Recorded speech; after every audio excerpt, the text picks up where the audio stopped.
Il-Pulizija arrestat lil Bin Han, id-direttur maniġerjali tal-kumpanija Ċiniża Leisure Clothing Limited. Bin Han qed jinżamm biex jgħin f'investigazzjonijiet brabta mal-allegat sfruttar ta' ħaddiema Asjatiċi li qed jinġibu Malta biex jaħdmu fl-industrija tat-tessuti u li qed jispiċċaw sfruttati b'sigħat twal ta' xogħol u b'salarji li jammontaw għal ftit għexieren ta' euro fix-xahar.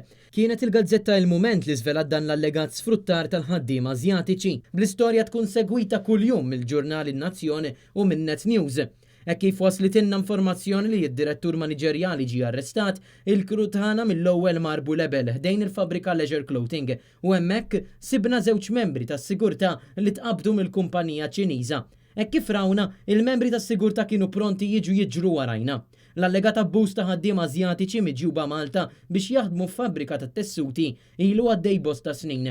U waħda mir-raġunijiet għaliex dan qatt ma ħareġ fil-beraħ hija x'persuni f'pożizzjonijiet għolja allegatament inxtraw u minflok fittxew l-interess veru tal-ħaddiema Asjatiċi u rrappurtaw l-allegat sfruttament ippreferew jalqu ħalqhom u joħorġu mill-fabbrika bil-biesi u ħwejjeġ fini kif ukoll brigali oħrajn.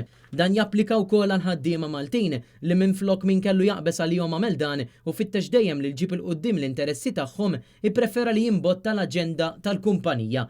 F'dawn il-jiem dan l-istazzjon iltaqa' ma' persuni involuti fil-kumpanija tal-Gvern Ċiniż u sema direttament minn għandhom diversi fatti xokkanti kif persuni influenti jew viċin tagħhom inxtraw bi ħwejjeġ u b'affarijiet oħrajn biex ma jitkellmux dwar dak li kien għaddej. Fost dawn hemm persuni fil-pulizija, fil-union li tirrappreżenta lil ħaddiema, f'dipartimenti tal-Gvern u saħansitra f'ministeri.